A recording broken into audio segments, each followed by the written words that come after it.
Assalamualaikum warahmatullahi wabarakatuh. Perkenalkan nama saya Novel Asyaiso dengan NIM 1C12404. Saya sebagai pembawa materi tentang judul keselamatan dan penanganan dalam penggunaan uranium. Dan saya juga ditemani oleh rekan saya Nabil Raflianto dan saya akan mempersingkat waktu. Saya akan langsung kepada materinya. Apa itu uranium? Uranium adalah unsur kimia radioaktif yang memiliki simbol U dan nomor atomnya adalah 92. Unsur ini tergolong logam berat dengan warna perak keabu-abuan. Uranium pertama kali ditemukan oleh Martin Heinze Clapton pada tahun 1789 dan dinamai dari planet Uranus. Di alam, uranium ditemukan dalam biji mineral seperti uraninit dan tersebar di berbagai negara seperti Kanada, Kazakhstan, dan Australia.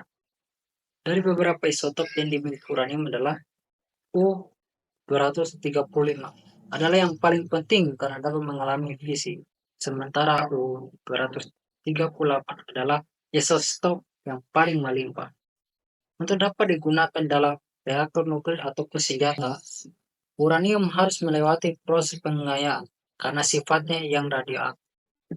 Uranium sangat berharga namun juga membawa risiko besar bagi umat manusia ataupun lingkungan.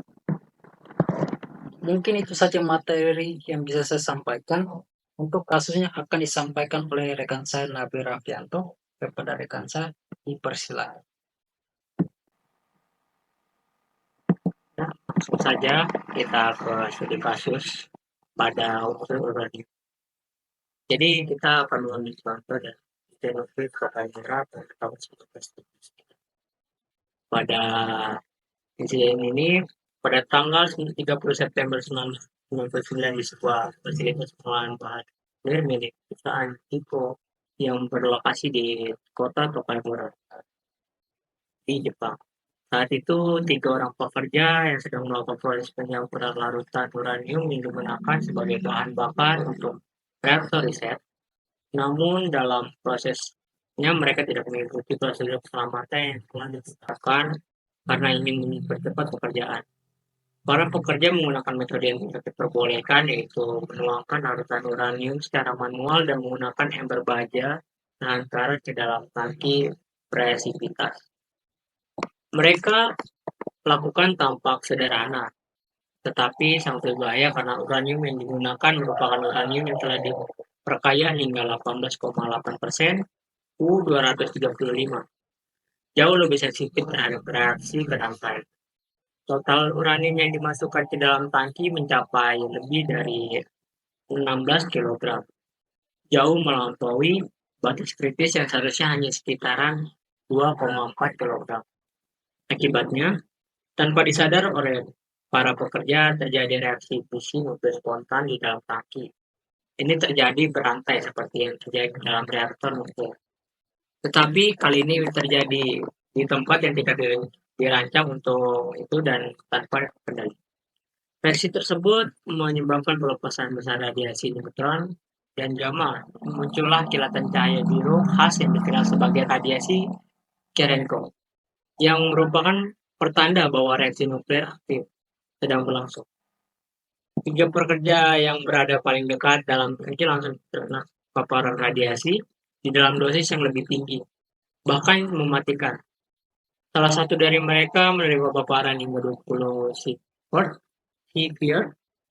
padahal dosis 4 severe saja sudah bisa berakibatkan fatal. Mereka langsung mengalami gejala keracunan radiasi akut seperti pusing, mual, dan muntah, dan segera dilarikan ke rumah sakit. Butuh waktu berjam-jam hingga para teknisi dan pihak berwenang menyadari apa yang sebenarnya terjadi selama lebih dari 24 jam. Reaksi nuklir terus berlangsung di dalam tangki tersebut dan memancarkan radiasi yang menyebabkan lingkungan sekitar. Pemerintah setempat segera mengeluarkan perintah evakuasi dalam radius sekitar 350 meter di lokasi kejadian. Dan ribuan warga di area sekitar diperiksa untuk melihat apakah mereka terpapar radiasi. Setelah dilakukan berbagai upaya, reaksi berantai akhirnya berhasil dihasilkan dengan menambahkan larutan borat ke dalam tangki yang berfungsi untuk menyerap neutron dan memutuskan reaksi berantai tersebut. Dan akibat dari insiden ini, 2 dari 3 pekerja terkena radiasi langsung hingga akhirnya mereka meninggal dunia setelah dirawat berbulan-bulan dan mengalami penderitaan yang luar biasa akibat kerusakan sistem organ dan kulit yang terus mengelupas.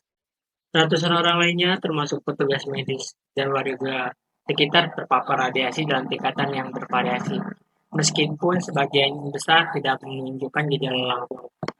Penyelidikan dilakukan setelah kejadian mengungkapkan bahwa penyebab utama insiden ini adalah pelanggaran serius terhadap prosedur keselamatan dan kekurangannya pelatihan para pekerja. Dan lemahnya pengawasan baik dari pihak perusahaan maupun regulator pemerintah. Jika diketahui telah lama mengubah prosedur kerja secara internal tanpa persetujuan dari otoritas nuklir.